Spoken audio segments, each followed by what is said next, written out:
이번에는 코드를 통해서 실제로 변수를 만들어 사용하는 내용을 배워보도록 하겠습니다. 자바에서는 코드를 작성하기 위해서는 반드시 가장 바깥쪽에 클래스라는 게 있어야 된다라고 했었죠. 클래스 같은 경우에는 다음과 같이 만듭니다.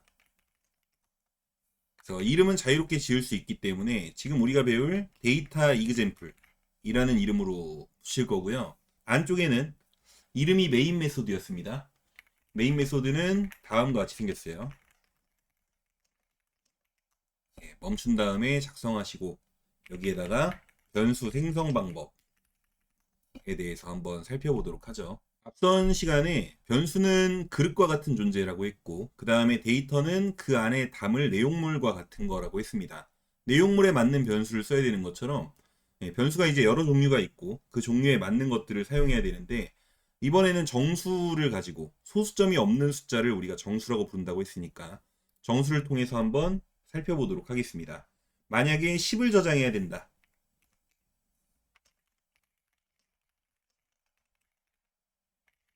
이런 식으로 얘기를 했다면 10이라는 값이 무슨 형태인가를 먼저 떠올려야 됩니다. 우리가 10이라는 건 우선 숫자의 범주에 들어가죠. 그리고 소수점 여부에 따라서 정수냐 실수냐를 나눈다고 했었고 지금은 소수점이 없으니까 정수가 되겠네요. 정수는 총 5가지 형태가 있다고 했습니다. 바이트, 쇼트, 캐릭터, 인트, 롱 이렇게 존재하게 되죠. 그래서 그 중에 적합한 형태를 고르면 되는데 잘 모르겠다 라고 할 경우에는 인트, 대표 형태인 인트를 이용해서 다음과 같이 키워드를 적어주면 적당한 정수를 보관할 수 있는 그릇이 하나 생깁니다. 변수가 생기는 거죠. 띄어쓰기를 하고요. 그 다음 이름을 적습니다. 이름 같은 경우에는 몇 가지 안 되는 규칙이 있는데 일단 기본적으로 알파벳으로 시작하게 띄어쓰기 없이 작성하시면 되겠어요. 예를 들어 뭐 숫자로 저장하면 이제 에러 나는 거죠. 그래서 A, 뭐 A1, A2 이런 식으로 이름을 짓게 되고요. 나중 가면은 이제 변수가 많아지기 때문에 좀 더 의미 있는 이름을 많이 짓습니다. 예를 들어 넘버라던가 이런 식으로 지을 수 있겠죠. 그래서 는 적고요.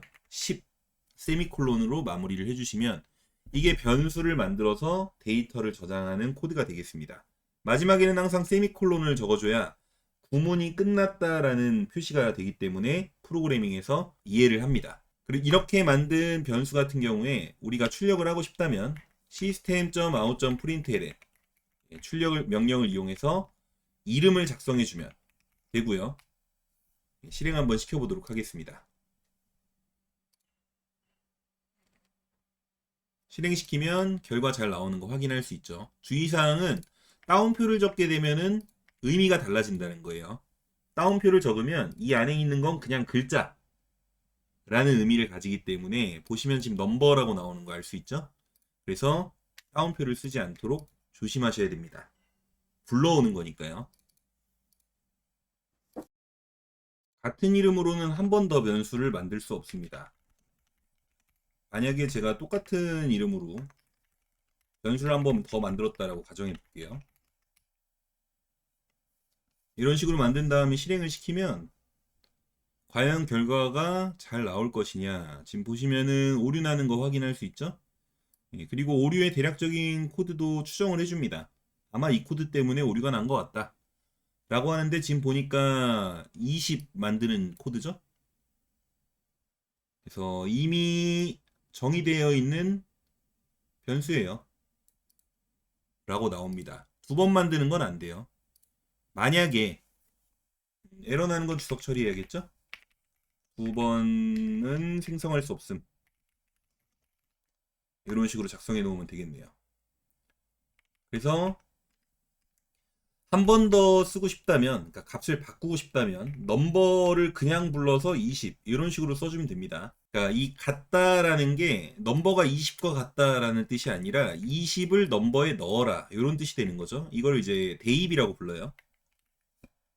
프로그래밍에서 대입 연산이라고 표현하는데 뭐 연산에 대한 거는 나중에 한 번 더 살펴보는 걸로 하고요. 다음과 같이 만든 다음 실행을 시키면 네, 첫 번째에는 10이 나오고요. 그 다음 두 번째에는 20이 나오는 거 확인할 수 있습니다. 그럼 10은 어디 갔느냐? 이 시점에서는 이제 넘버에 있는 10은 날아간 거죠. 덮어쓰기가 된다라고 보시면 되겠습니다. 다른 경우 한번 더 보도록 할게요. 변수를 선언만 해두겠습니다. 이름을 이제 value라고 짓고요.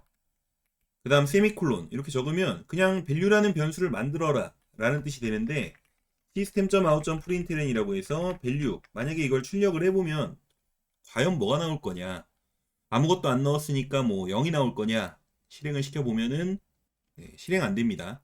왜냐하면 만들기만 하고 값을 넣지 않았죠? 값을 넣지 않았기 때문에 사용할 수 없는 상태라고 보시면 되겠어요. 이제 우리가 흔히 착각하는 게, 아니 그냥 만들고 값 안 넣었으면 비어 있는 거 아니야? 물통이라고 치면 물통 만들었으면 안에 깨끗하게 비어 있는 거 아니야? 라고 생각을 하시는데, 이렇게 한번 생각을 해보자고요. 만약에 내가 집을 샀어요. 그러면 그 집은 청소 안 하고 들어가도 되나요? 물론 그럴 수도 있죠. 청소 안 하고 들어가도 될 수도 있지만 해야 될 수도 있죠. 그러니까 보통 하죠. 이 청소를 초기화라고 보신다면 지금 코드는 잘못된 걸 확인할 수 있어요. 만약에 값을 넣겠다라고 하면은 이제 여기다가 뭐 30 이런 식으로 이제 넣어서 실행을 해줘야 제대로 된 결과를 얻을 수 있다. 그래서 변수를 선언만 해도 상관없는데, 선언만 한다고 에러가 나진 않는데 그걸 쓰면 문제가 되는 겁니다. 잘 나오죠? 그리고 우리가 이제 변수끼리 더한 결과 혹은 빼거나 곱하거나 나누거나 어떤 계산의 결과를 다시 변수에다가 넣을 수도 있습니다.